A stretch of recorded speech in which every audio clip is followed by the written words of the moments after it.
Isang magandang araw po sa inyong lahat, mga minamahal kong mga kapatid sa Panginoon. Ito po ang inyong lingkod, si Pastor Ruel Camia po mula po dito sa Winnipeg, Manitoba, Canada, para po sa ating pag-aaral ng salita ng Diyos ngayon pong umaga. Welcome po muli sa Tinig ng Pag-asa. Nagpapatuloy po tayo sa atin pong series sa pag-aaral sa Book of James at ngayon po ay nasa chapter 5, verses 7 to 12 na po tayo at ang atin pong pag-aaral ngayong araw ay pinamagatan pong Patience in the Midst of Suffering. James chapter 5, 7 to 12. Samahan niyo po ako at atin pong basahin ang mga talata. Be patient then, brothers and sisters, until the Lord's coming. See how the farmer waits for the land to yield its valuable crop, patiently waiting for the autumn and spring rains. You too, be patient and stand firm, because the Lord's coming is near. Don't grumble against one another, brothers and sisters, or you will be judged. The judge is standing at the door. Brothers and sisters, as an example of patience in the face of suffering, take the prophets who spoke in the name of the Lord. As you know, we count as blessed those who have persevered. You have heard of Job's perseverance and have seen what the Lord finally brought about. The Lord is full of compassion and mercy.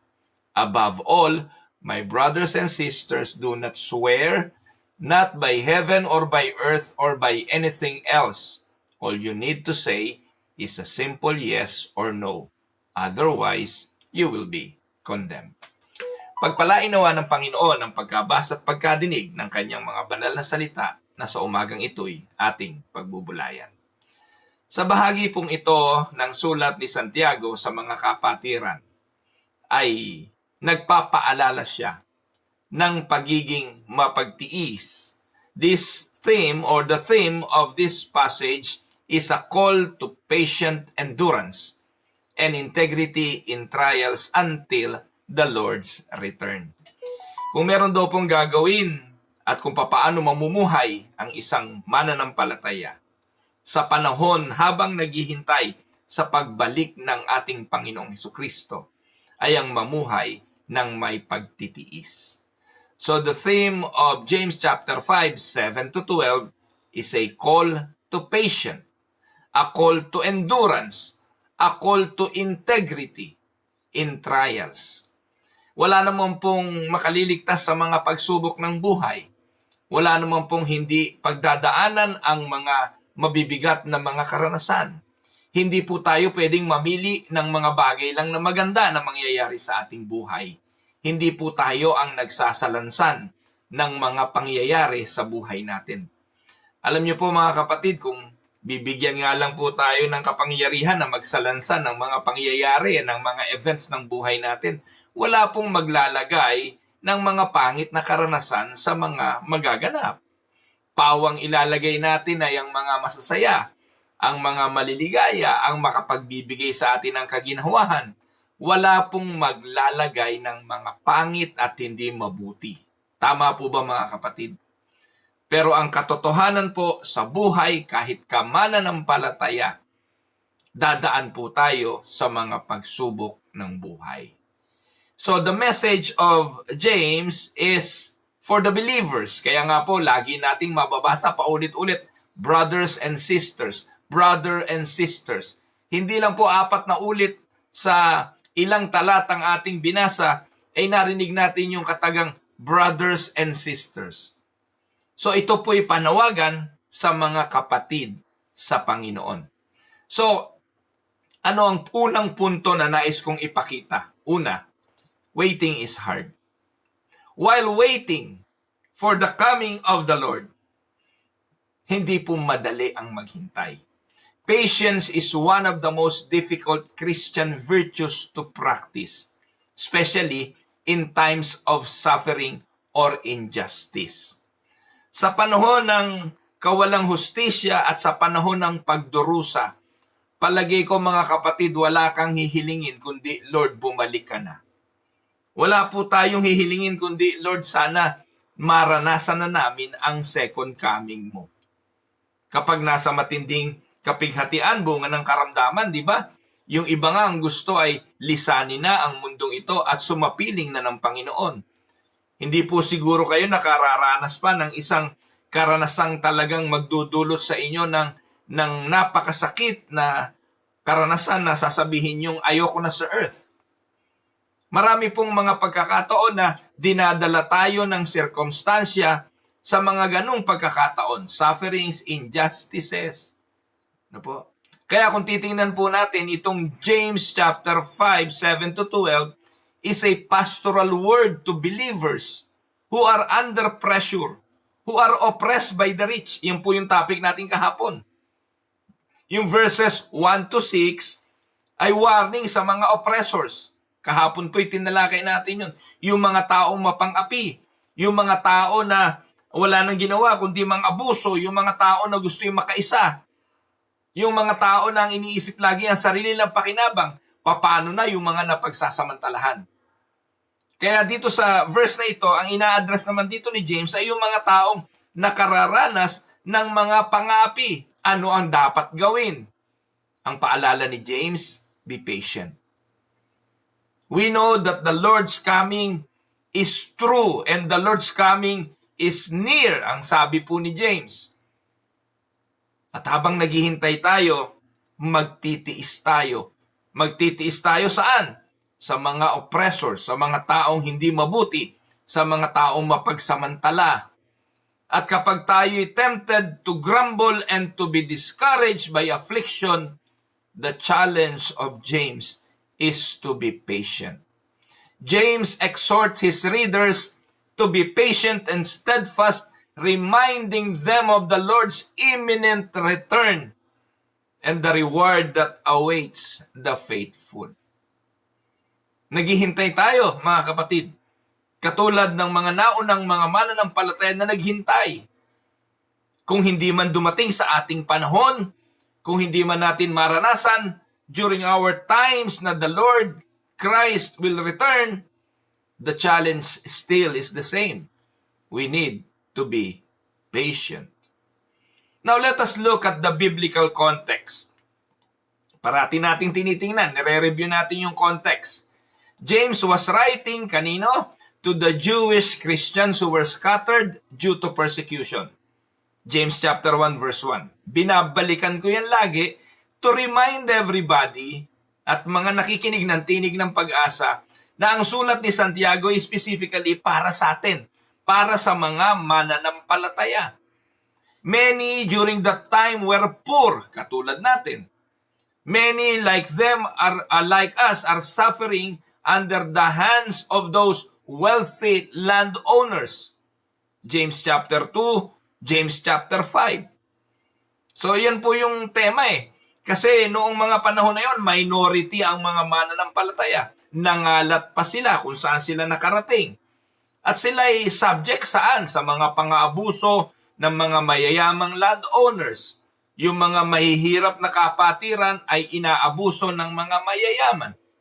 So, dito, ipinakikita ni Santiago na tayo pag nakararanas ng mga persecution, merong hamon sa atin. Hindi ang mag-retaliate para mag-aklas, lumaban, makibaka, bagkos. Hinahamon tayo na magtiis. So makikita po natin kahapon, after rebuking the oppressors, James turns back to the faithful believers with encouragement to remain patient. Kahapon, di ba, pinag-aralan natin, sinabi naman ng Panginoon, sinabi ni Santiago, may panahon naman ng paghatol. Yang mga mapamuksa, yang mga oppressors, yung mga mapanikil, may panahon ng pagbabayad sa kanilang ginawa. Pero para doon sa mga nakararanas ng mga pagdurusa, bunga ng mga oppressions na ito, ang hamon sa atin, kapatid, magtiis. Sa Reformed Theology, we affirm that God is sovereign even in suffering. Amen po ba? Yan po yung isa sa backbone ng Reformed faith. Naniniwala tayo na ang Diyos ginagamit ang lahat ng sirkumstansya para matupad ang kanyang layunin. He even uses trials as a means of sanctification. Sabi nga niya, persevere, yung trials produce perseverance. Perseverance produce hope. Hindi po ba? So lahat po ng mga bagay na nangyayari sa buhay ng isang mananampalataya ay may tinutupad na layunin, katulad ng sinasabi sa Roma 8:28 hanggang 30. Ito rin ang sinasabi ng Heidelberg Catechism, question and answer number 1, na talagang ang buhay ng mga mananampalataya ay may pagdurusa. Ginagamit niya ang mga ito para tayo'y maging mga puro. Now, ngayong naibigay na natin ang biblical context ng Book of James, puntahan natin ang mga talata. At pag-aralan natin ito, one verse at a time. Let's go to James chapter 5, 7 to 12. And let us do an exposition of each verses. Ano ang sinasabi ng verses 5 o chapter 5, 7 to 8? This is a call to patience. James 5, 7 to 8 is a call to patience. Sa verse 7, ano sabi? Be patient therefore, brothers, until the coming of the Lord.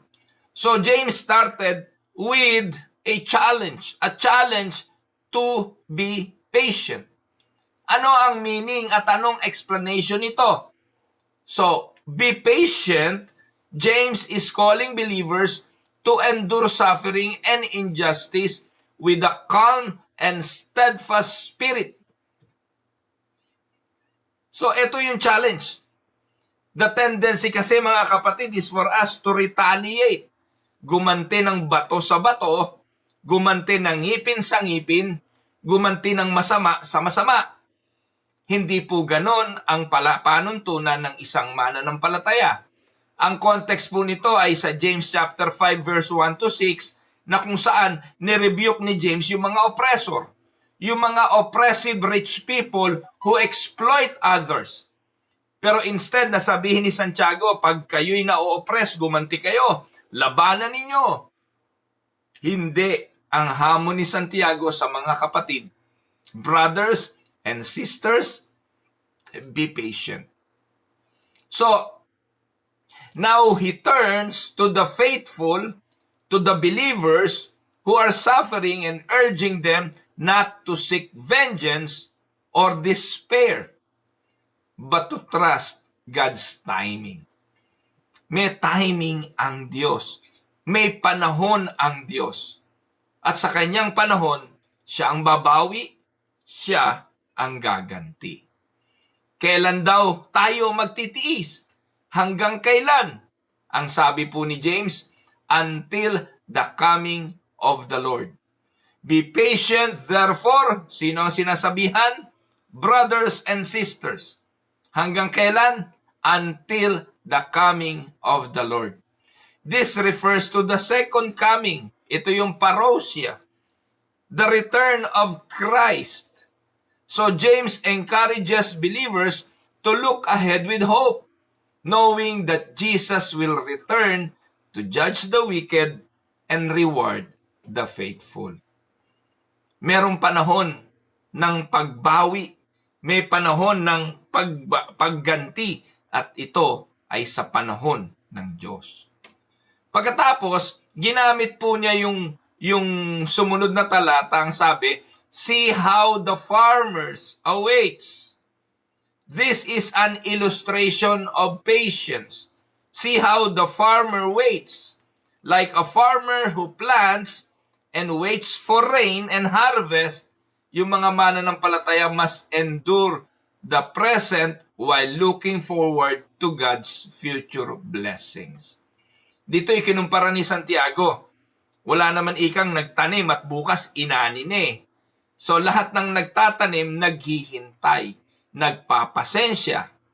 At pag nagpasensya ng may pagtitiis, darating yung panahon ng pag-ani. Madalas naman, yung hindi nakapaghintay, yung mga nainip, sila naman yung madalas hindi nakatitikim o nakakatikim ng mabuting ani. Amen, mga kapatid? So, the verse is a call to patience. Now, let us look at verse 8. Sa verse 8, sabi diyan, you also be patient. Establish your hearts, for the coming of the Lord is at hand. Isa-isahin natin yan. Establish your hearts. That is the word of James. Anong ibig sabihin nun? This means to strengthen your inner being with firm faith. Hindi po tayo magtatagumpay kung hindi matibay ang ating mga puso. Kung ang ating mga puso ay hindi naka-establish sa Panginoon, pagdating ng pagsubok, bibigay tayo. Kasi mga kapatid, tandaan natin na ang pagtitiwala ng ating mga puso sa Diyos ang siyang magbibigay sa atin ng lakas na harapin ang mga pagsubok ng buhay. Do not let trials shake your confidence in God. That is what James is urging us all about. Sabi niya, for the coming of the Lord is at hand. So here, James reaffirms the nearness and certainty of Christ's return. Madalas siguro, sinasabi natin, noon pa naman, panahon pa ng mga alagad sinasabi ng babalik ang Panginoon, pero hanggang ngayon hindi bumabalik. Mga kapatid, bagamat it may seem delayed, God's timetable is sure and perfect. Huwag niyong isipin na yung for the coming of the Lord is at hand ay mabilis na ito o madali na ito. Dapat nating maintindihan yung word na is at hand ay affirmation of a certainty. Tiyak ito na magaganap at ito'y mangyayari. Kung kailan, walang nakakaalam.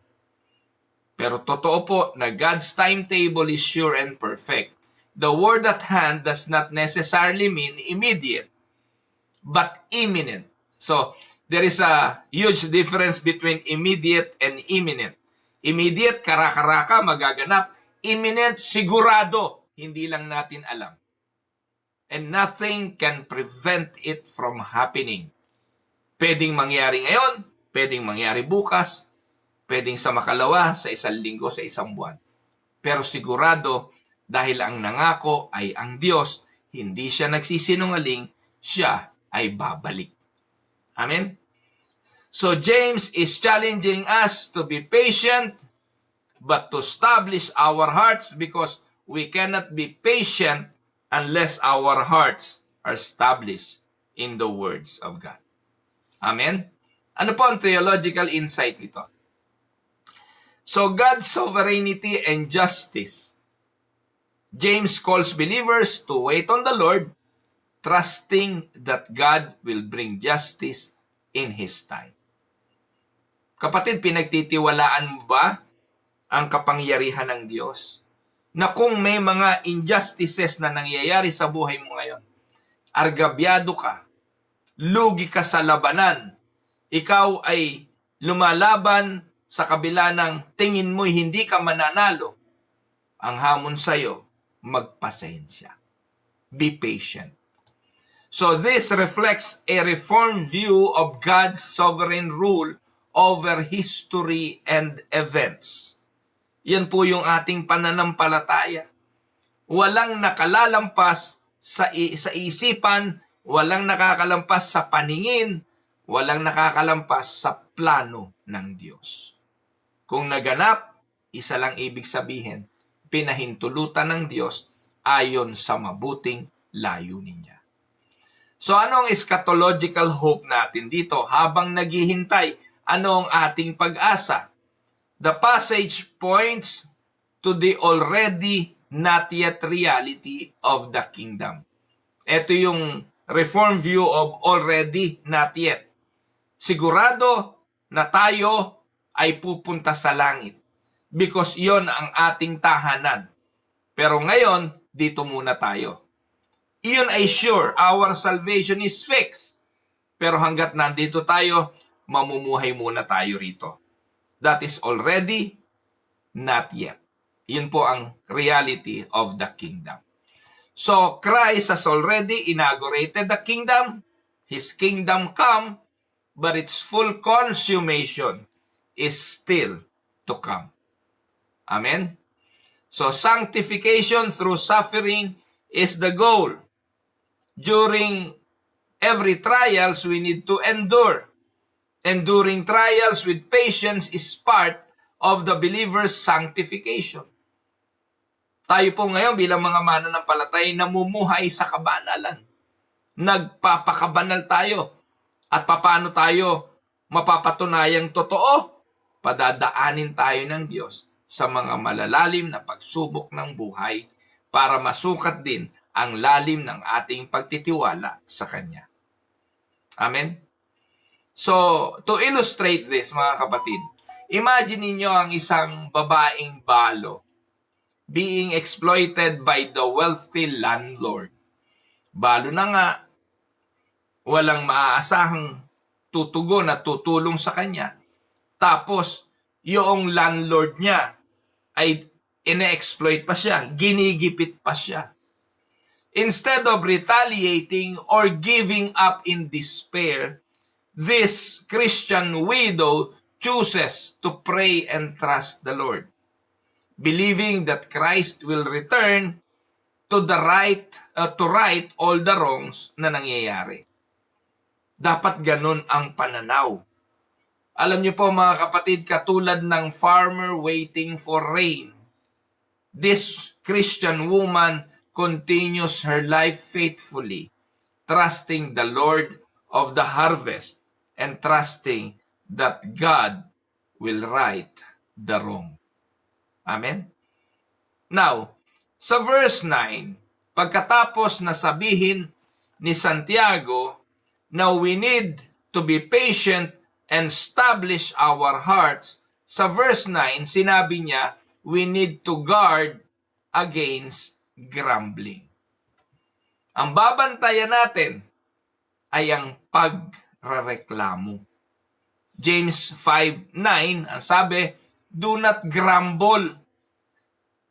Can you imagine mga kapatid, nasa pagdurusa ka, nasa persecution, nasa oppression.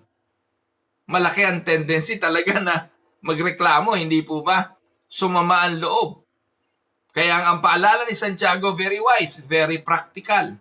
Sinabi niya sa mga kapatiran, do not grumble against one another. So that you may not be judged. Behold, the judge is standing at the door. Let us look at the key phrases and let us look at the explanation. 1. Do not grumble against one another, brothers. So ano bang ibig sabihin yan? Yung word na grumble sa Greek, ang ibig sabihin yan, estenazo. Na ang kahulugan ay to murmur, to sigh, with discontent or frustrations.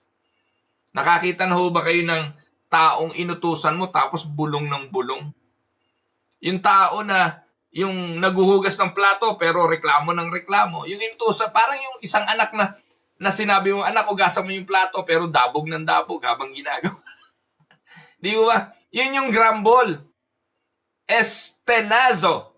Na ang kahulugan ay murmuring. No, murmuring with discontent or frustration. This is often an internal complaint or bitterness, especially under pressure. Pwede itong mangyari sa mga mananampalataya na habang nandito sa sanlibutan, namumuhay sa sanlibutan, ay parang hindi Kristiyano kasi bulong ng bulong, reklamo ng reklamo, grumble ng grumble. Kaya in application, James warns against turning frustration inward toward fellow believers. Ang nangyayari tuloy, dahil sa karareklamo, nagiging cause ito ng away sa kapatid. Again, puntahan natin yung illustration ng isang inutusan para maghugas ng plato. Ano ba ang nangyayari pag puno ng grumbling? Ako na lang lagi. Si kuya, hindi naman naghuhugas. Si ate, hindi naghuhugas. Ako na lang lagi. So, ganon. You will turn to your brothers or to your sisters and it will destroy relationship. Kaya napaka-practical ng payong ito ni Santiago. In times of stress, such as persecution or waiting for justice, it's easy to blame or become irritated with one another. Kaya napakaganda ng sinasabi ni Santiago, ang paalala niya lagi, brothers and sisters. Brothers and sisters. Pinapaalalahanan niya sila na sa mga pagsubok, sa persecution o habang naghihintay ng justice, huwag kayong mag-grumbling. Do not grumble against one another. So, even among the elect, take note of this, even among the elect, yung kasalanan ay pwede pang mangyari. Even among believers, nahuhulog tayo sa mga ganitong patibong ng kaaway. Though justified, though believers are justified and sanctified, and we have an assurance of heaven, we are still wrestle with the flesh. Ito yung sinasabi ni Apostol Pablo sa Romans 7:15-25. Kahit tayo ligtas na, kahit tayo mananampalataya na, siguradong pupunta sa langit, habang nasa laman, patuloy tayong makikipaglaban sa laman. Grumbling reflects a lack of trust in God's sovereign timing and undermines Christian unity. Amen? Kaya do not grumble against one another. Ang pangalawa niya, so that you may not be judged. James warned that such behavior is, if unchecked, will bring judgment. Hindi naman po ito eternal condemnation. Listen, hindi naman ito nangangahulugan tatanggalin yung pangalan mo sa aklat ng buhay. Hindi naman nangangahulugang itatapon ka sa impyerno. Hindi. Not eternal condemnation for true believers, Romans 8:1. But this will become a divine chastening and possibly exclusion from blessing or rewards. Nagagamit ko na ito laging illustration eh. Minsan yung pagpapala na nga, nawawala pa dahil sa pag-aaway eh. Pag naghahari sa buhay ng mga mananampalataya, yung reklamo ng reklamo, batikusan ng batikusan, yung bang parati na lang nagpipintasan o naglalamangan, biyaya na nga, nawawala pa eh. Naalala nyo ba yung illustration ng pansit na galing sa kapitbahay? Yun ang pinakamasarap na pansit, yung galing sa kapitbahay. Isang plato na pansit na ibinigay sa inyo na dapat pagsaluhan dahil pinag-agawan. Natapon patuloy. Wala tuloy napakinabangan. And this is the warning of James. Sabi ni James, do not grumble so that you may not be judged. Minsan tinatanggal ng Diyos yung pagpapala dahil pinag-aawayan yung pagpapala. Can you imagine, kapirasong lupa, pag-aawayan ninyo, sa halip na pakinabangan, ano nangyayari? Alam niyo po, meron akong alam na property. Hindi nila mahati-hati. Bakit? Kasi sa property na yon, nandun yung panganay na anak nakatira. Yung panganay na kapatid. Gusto ng panganay na kapatid, dahil siya ang nakatira doon, makakuha siya ng parte doon sa lupa, bayaran yung kanyang bahay kung ibebenta yung lupa. Sabi ng mga kapatid, kuya, tumira ka na ng matagal dyan eh. Ibebenta na natin, pati ba naman yung bahay mo, pababayaran mo pa sa parte ng lupa. So ano nangyari? Nag-away-away. Ngayon, hindi nila maibenta yung property. Yung iba namatay na, hindi natikman yung biyaya dahil hanggang ngayon pinag-aaway-awayan. Pag namatay yung mga magkakapatid, lalo nang hindi mapapakinabangan dahil hindi na tumaayos ng mga pamangkin. Imagine ninyo, napakaraming ganyang kaso, napakaraming ganyang karanasan. Dahil sa grumbling, nagiging cause ito ng pag-aaway, ng pagtatalo. Hindi tuloy napapakinabangan ng biyaya, wini-withdraw ng Diyos ang biyaya. Kaya, ano reform insight? The final judgment for believers is not about salvation. Listen to this. Ang huling hatol, ang huling paghuhukom para sa mga mananampalataya, hindi usapin ng kaligtasan. Kaya huwag kayong maniniwala doon sa mga pastor. Isang araw may sinaway akong pastor Pastor na napakahiling mag-evangelize. Wala naman hong problema doon. Pero ang ginagawa naman paraan ng evangelisasyon ay manipulasyon, maling-mali. Ang tatanungin, sabi, kapatid, pag ikaw ngayon ay nasa pintuan ng langit at tinanong ka ni Kristo, bakit kita papapasukin, anong isasagot mo? Yung pong analogy na yon, yung pong illustration na yon ay maling-mali. Doon pa lang, pag may nagtanong sa inyong pastor na gano'n, tumalikod na kayo niloloko ka lang Paano ka pang makakatayo sa harapan ng Diyos kung ikaw ay hindi siguradong papapasukin? Paano ka tatanungin ni Kristo kung sa impyerno agad ang bagsak mo dahil ang mga hindi mananampalataya hindi makikita ang mukha ng Diyos? May theological and doctrinal stand. Ang hindi mananampalataya hindi na makikita ang mukha ni Kristo pag namatay. At kung ikay mananampalataya, diretso ka sa langit, di ka natatanungin, bakit kita papapasukin? Ubod ho ng daming pastor na ginagawa ang panglolokong yan. Walang ganon. Saan nyo nabasa sa Bible yon? Na pag ikaw ay namatay, pagdilat ng mata mo, tatanungin ka ni San Pedro. Walang ganon. O ng Panginoong Jesucristo. At tatanungin, ba't kita papapasukin? Naku naman, sablay talaga ang doktrina ng mga ganong pastor. Kapatid, pag namatay ka, sa piling ng Diyos, doon ka. Yun ang sinasabi ng Biblia. We will be with Christ. Ngayon, kung hindi ka mananampalataya at namatay ka, di doon ka sa impyerno. Dalawa lang naman ang pupuntahan Hindi ka nagigising at tatanungin, saan ka pupunta, mamili ka. Walang ganon. Kwentong barbero to mga pastor na to. Yung isa, talaga namang ipinost pa sa Facebook, di na nahiya. Sinaway ko nga Sabi ko, saan nyo naman nahagilap yung mga tatanungin ka pa kung saan ka pupunta o paano kita papapasukin. Tandaan, the final judgment for believers is not about salvation. Salvation is secured. But we will be judged with our faithfulness for the rewards. Amen mga kapatid, sana naiintindihan nyo ito. So, a saved person can still face discipline. Katulad ng anak na dinidisiplina ng ama sa Hebrews 12:5-11, mababasa natin yan.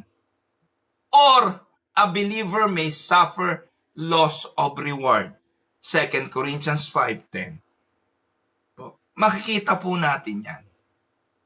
So, ano po ang pangatlo? Ang sabi po ni James, behold, the judge is standing at the door. Ano pong ibig sabihin nito? The imagery is of imminent judgment. Ang imahe, ang larawan na ipinakikita rito ay ang kasiguruhan na tayong lahat ay haharap sa Panginoon. Christ's return is near and His presence is real. This urgency calls for holy living, love among believers, and the fear of God. Kaya sa Reformed theology, mga kapatid, the judge is no other than but Christ Himself. John 5:22, Acts 10:42. His nearness is both comforting and sovereign for the sinning. Para sa mga mananampalataya, ang malapit na pagdating ng Panginoon ay kapayapaan at nagbibigay sa atin ng comfort. Pero para sa hindi mananampalataya, nakakapangilabot ang pagdating ng Panginoon. Christ rule now as a king and will consummate His kingdom at His return. Amen?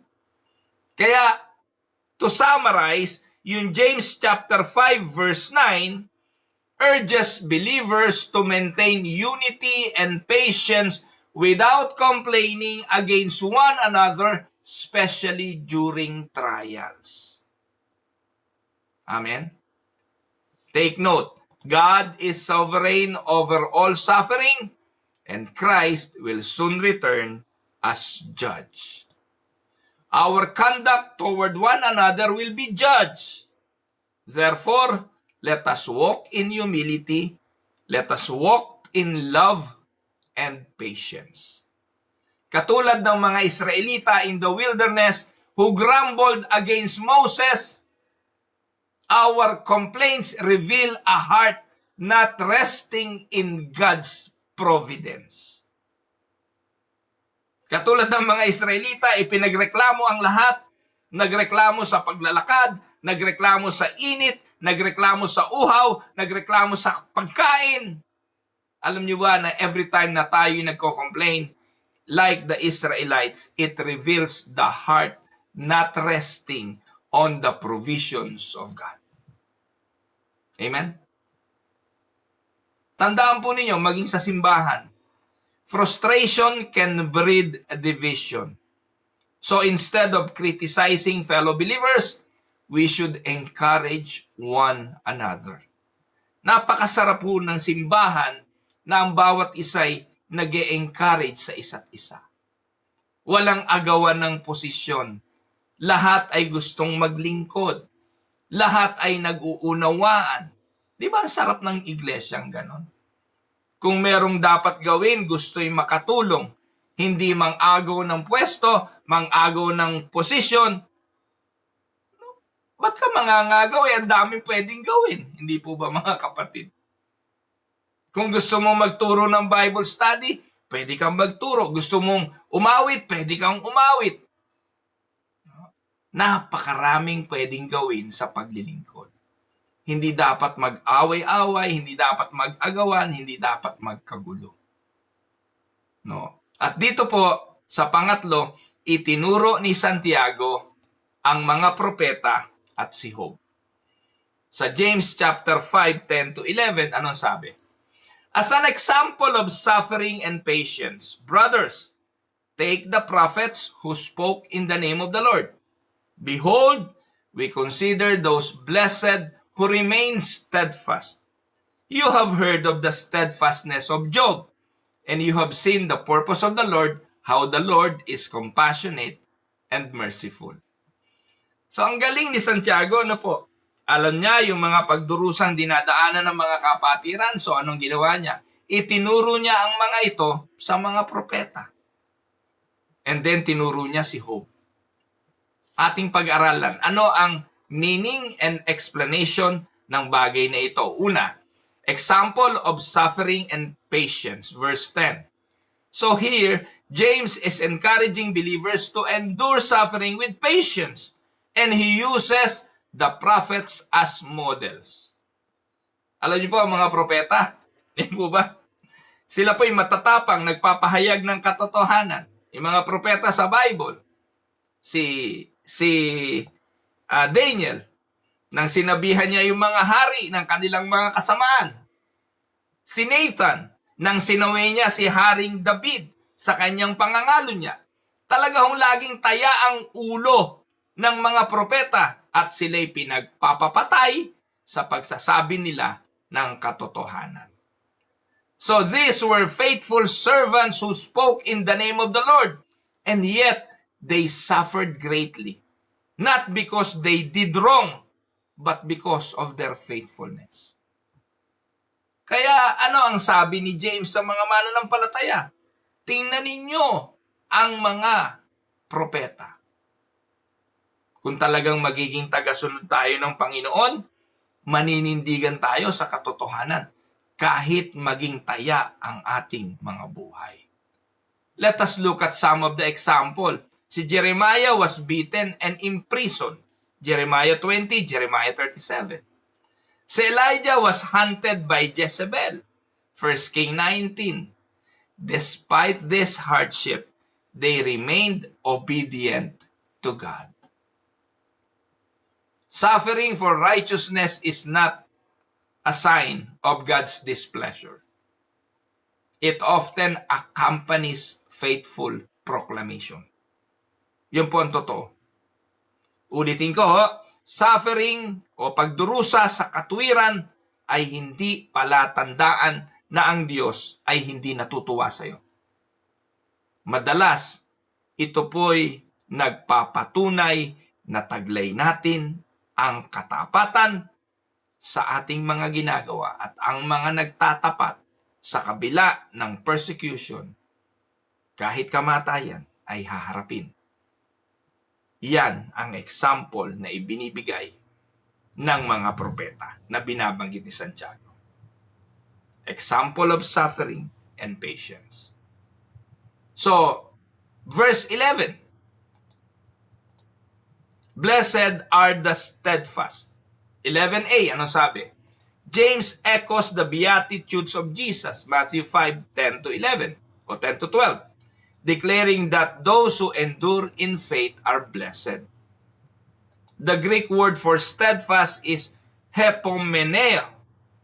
Hypomeneo means to remain under pressure without giving up. God honors those who persevere in trials. Endurance, mga kapatid, is a mark of a saving faith. Sabi ni Paul, tayo'y naligtas sa pamamagitan ng pananampalataya. We are saved by faith alone.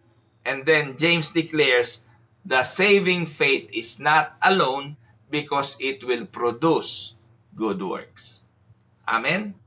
So, sa Reformed faith, Reformed insight, perseverance is a fruit of true faith and is sustained by the grace of God.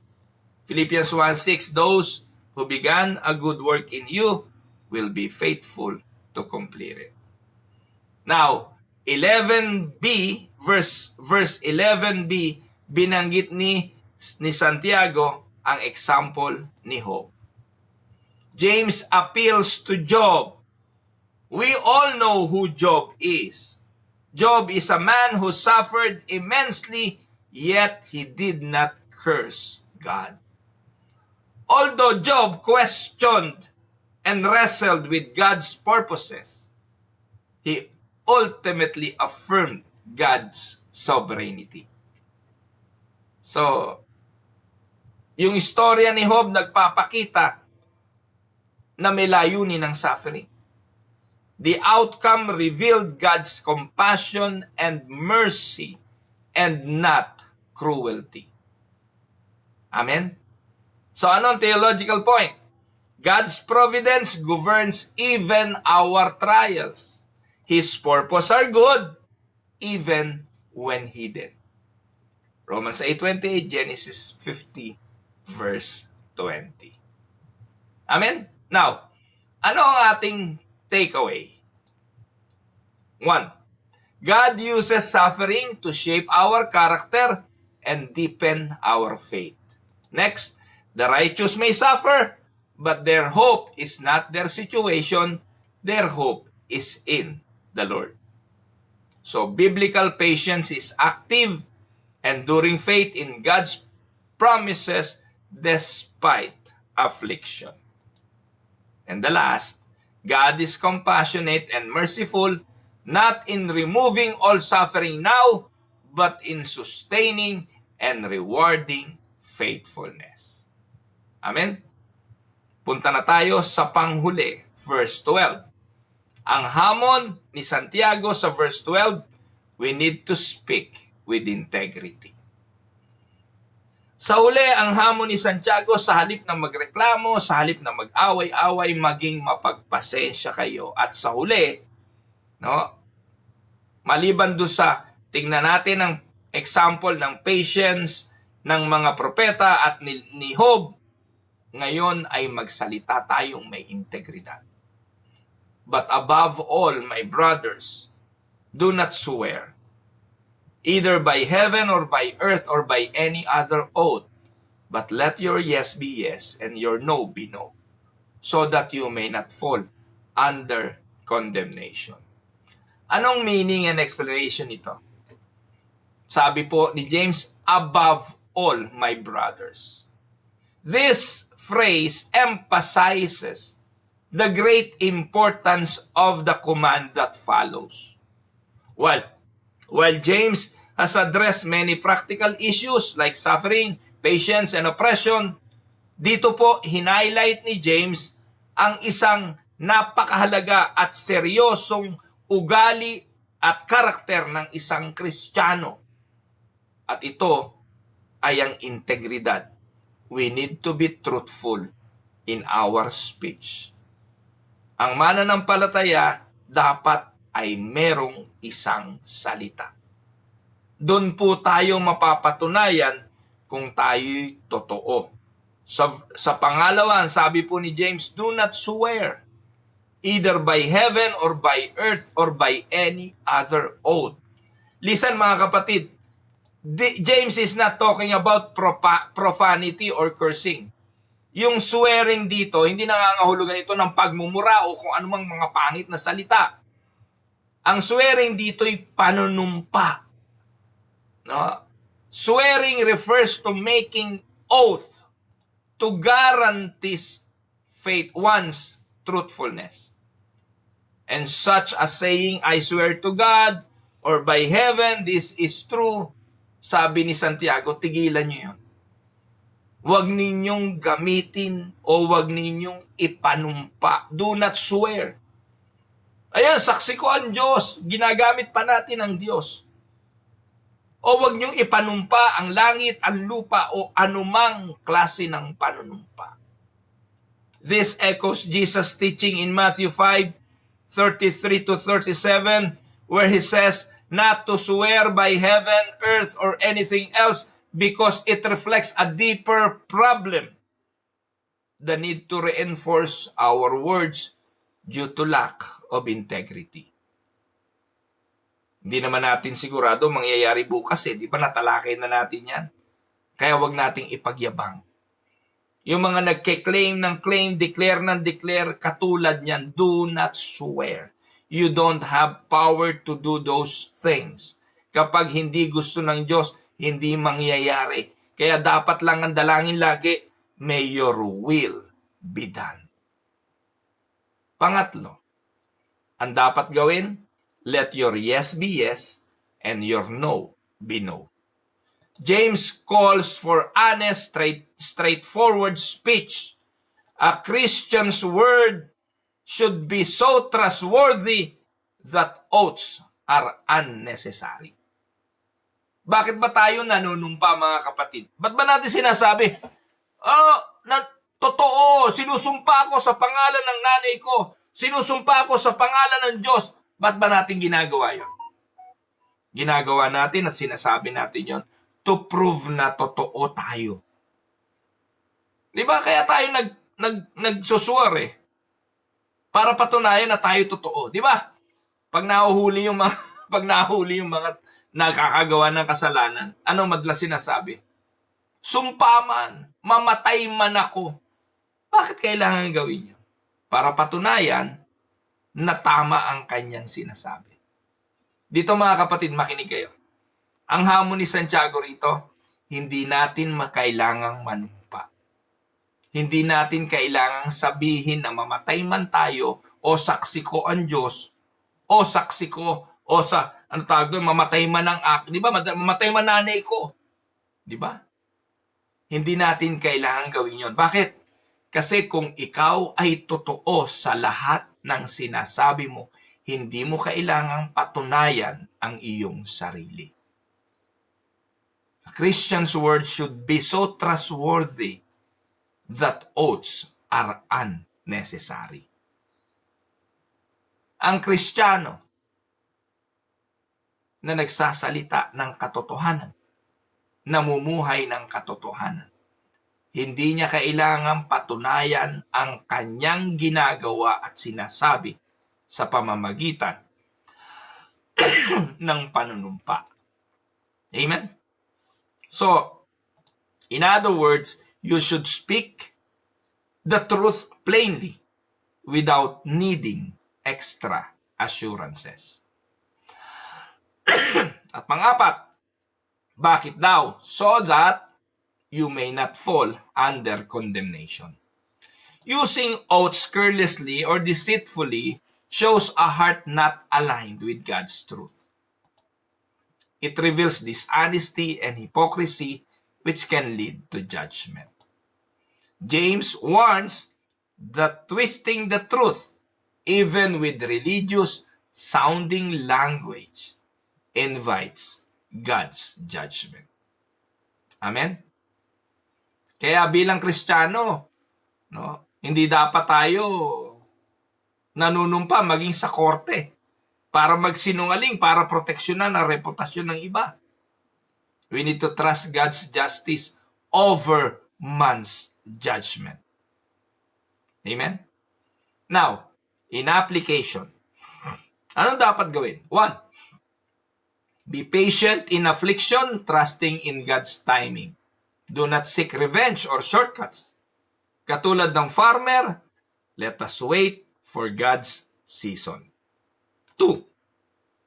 Guard your relationships during trials. Instead of grumbling, pray and serve others. Suffering should not divide us, but unite us.